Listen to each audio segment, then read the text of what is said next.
With the recent disaster of Intel's Core Ultra Arrow Lake CPUs, the anticipation for AMD's X3D CPUs like the 9800 X3D based on Zen 5 is very high amongst PC gamers and hardware enthusiasts. According to recent information that was leaked, the 9800 X3D is shaping up to be a very fast CPU and is going to be launching very soon. And for once, I gotta commend AMD because they had a golden opportunity to strike, and that's exactly what they did. This CPU will be dominating the CPU market. Let's discuss that in this video.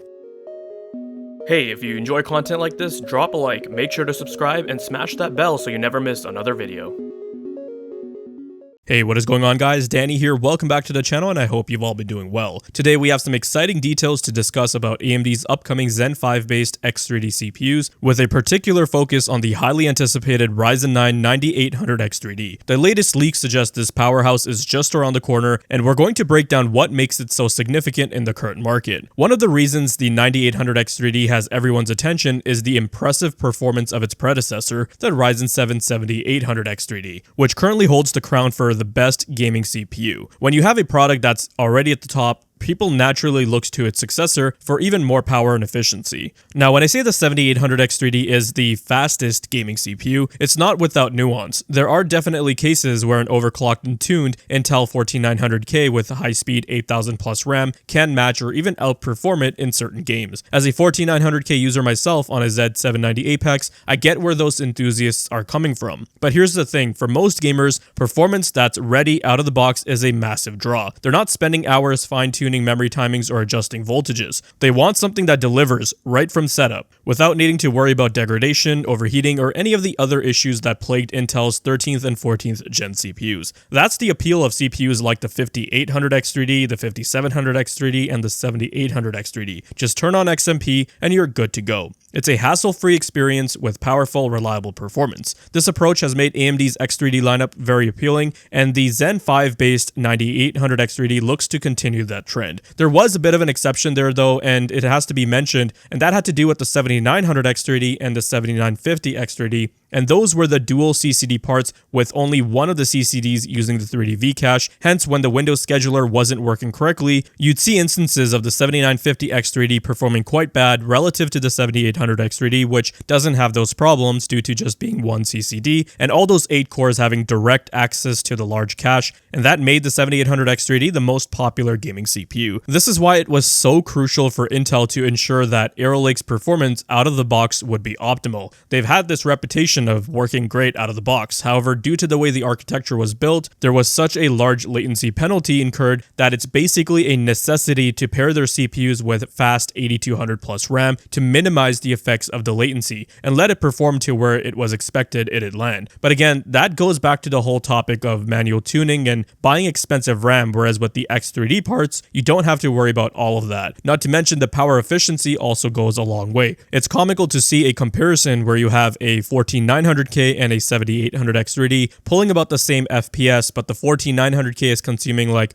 150 watts, and then you have the 7800 X3D just chilling at 100 watts less. Now, I know things can be tuned and the 14900K can be tamed. Trust me, I have one, so I know what that's like. But again, one solution is out of the box configured that way, and while the other you're gonna have to do a little bit of tweaking. Though enough of a background, let's get into what the leaks and rumors are saying about this new chip. And there's been quite a bit of new information that's come out regarding specs and changes to the cache, which suggests that the 9800 X3D is going to be faster than previously speculated. I was someone who was definitely on the more cautious side because I was considering all of the information we have currently about the vanilla Zen 5 non-3D parts and their gaming performance. Zen 5 didn't turn out to be that much faster than Zen 4, even with the new Windows 11 24H2 scheduler updates and the AGISA updates, so if that's the case, then adding 3D cache will only allow it to just edge out a Zen 4 3D part. Plus, there were some leaks by MSI, who makes AMD's motherboards for the Ryzen CPUs, and some of their internal numbers were showing some underwhelming results, though I did mention how their sample size of 3 games doesn't tell the full story, especially when one of them was a very GPU-bound game. But we'll talk more about that in just a moment. So the first leak I wanted to go over was a spec sheet posted by VideoCards, and they're sourcing a website called Gezels. I'm probably mispronouncing that, but this website serves as a pricing tool for retailers in Europe. Here they got a specification page posted for the upcoming Ryzen 7 9800 X3D CPU, and there's a couple of noteworthy things to point out. So first is the release date, which states November 7th, and we know this to be true because earlier in the month, basically right after Intel's announcement announcement of Air Lake, I guess to steal the spotlight, AMD sent out a teaser for their upcoming 3D CPU, which also states arriving November 7th, 2024, so that lines up. Something else I wanted to point out to you guys was the boost clock speed, which lists the CPU at 5.2 GHz. If you recall, the 7800 X3D had a listed boost clock of up to 5 GHz, so that's just a difference of 200 MHz, and in the grand scheme of things, it wouldn't really make a big difference. With that said, keep in mind the boost clock figure is for single core boost, not all core, but if you look at the 7800 X3D review from Computer Base, they had included a table which lists the sustained frequencies during the different games they tested, and they found that the 7800 X3D could do around 4.8 to 5 GHz depending on the title. So with AMD listing the 9800 X3D 200 MHz higher, it does come off as peculiar. The reason why I say that is because if you compare boost clock speeds from Ryzen 7000 to 9000, the clocks hadn't really changed. The lower SKUs got a 100 MHz bump, but that was about it. Now you might just attribute that to a more mature process node, but there's more going on here. You see, one of the drawbacks with the X3D CPUs, and this goes back to the 5800 X3D, is that the boost clocks attained from the cores wouldn't be as high as the non-3D parts, and this is because of the way the 3D cache was stacked on the CCD. Due to that, it would lower the thermal headroom of the CCD, and therefore boost clocks would regress. However, it appears as though AMD has addressed this issue, and instead what they have done is that they have stacked the CCD on top of the cache. This is definitely the smarter way to do it, because this will then alleviate the thermal problem, and with the available headroom, the cores will be able to boost higher and sustain higher clocks. HXL was the one who reported on this, and it definitely doesn't sound far-fetched when in AMD's marketing material they have stuff like cache reimagined. What coincides with this leak is that WCCF Tech posted a picture of what is allegedly a delidded 9800 X3D, and you'll notice how the CCD, which is the smaller die,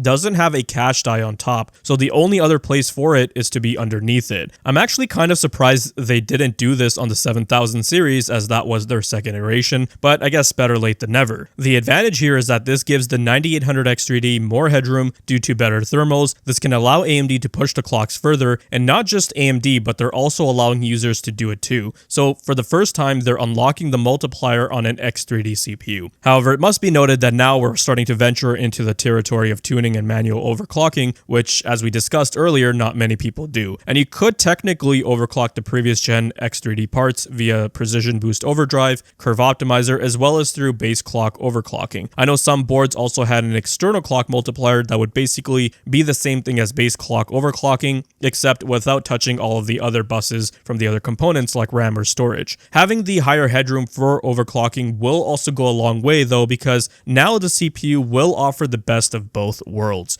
Because not every game would scale with cache. Some games cared more about clock frequency. Now in those games, the 9000 X3D CPUs should still be able to offer good performance just like their non-3D counterparts, rather than show regression in those games where cache doesn't matter. Furthermore, some overclockers who managed to get their hands on the chip earlier are showing how you can take advantage of the higher headroom available. There was a user who posted some results of a 9800 X3D on the AnonTech forums, and had their chip overclocked all cores to 5.6 GHz, which is a hell of a jump from what even the upper tier 7800 X3Ds could do. Plus, their scores from their Cinebench run in their screenshot does reflect that. As you can see, they got 25,258 on the multi-core score and 2261 on the single core, and I believe the 9700X only gets like 20,000 according to the review posted on AnonTech's website before, well, they stopped reviewing stuff. RIP. Now, things are starting to get a bit interesting, and I think we'll be in for a surprise once we see benchmarks and reviews come out. Before, I was saying that the 9800 X3D probably at best is going to be around 5 to 10% faster, but now I'm thinking on average, with a good set of games and proper testing methodologies,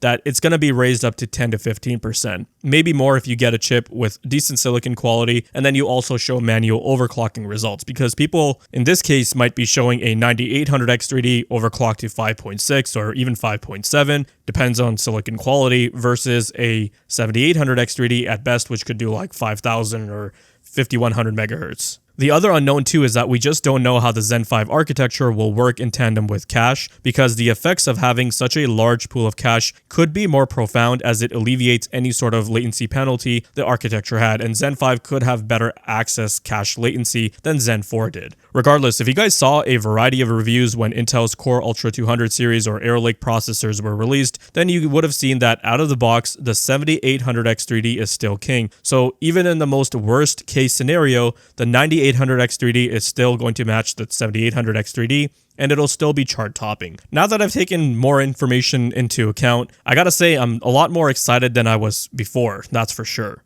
Before we wrap things up, I did want to briefly discuss pricing, because now that the Core Ultra 200 series from Intel was basically a flop for DIY consumers and gamers, then I think there's a possibility that AMD is going to be flaunting their leadership with their pricing. There was a leaked listing for the 9800 X3D from a France and Lithuanian retailer showing the price at $602 including the regional taxes, or $481 without it. The previous generation 7800 X3D had an official MSRP of $449. I'm personally thinking that AMD probably won't raise prices, because they didn't actually raise prices on the non-3D 9000 parts. In fact, they lowered them. But perhaps the 9800 X3D could have an MSRP of $479 or even $499. Doesn't matter, because it'll be the #1 gaming CPU out of the box, and when you're the best, you can charge whatever you want. And if you were thinking, no problem, I'm just gonna buy last gen, well, unfortunately that won't be an option for you anymore, as stock for the 7800 X3D at most retailers has basically dried up, and for the ones who still have some remaining, they're scalping them. Amazon.com still shows the 7800 X3D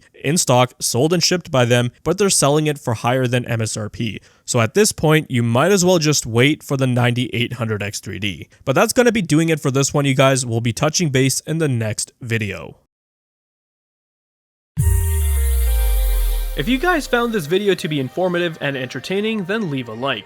Let me know your thoughts and comments down below. Be sure to check out the video description for cool links and ways to support the channel, such as using my Amazon affiliate link. And if you're interested in seeing more content like this, then consider subscribing. I'd greatly appreciate it. Thank you guys so much for watching, take care, and I'll see you in the next one.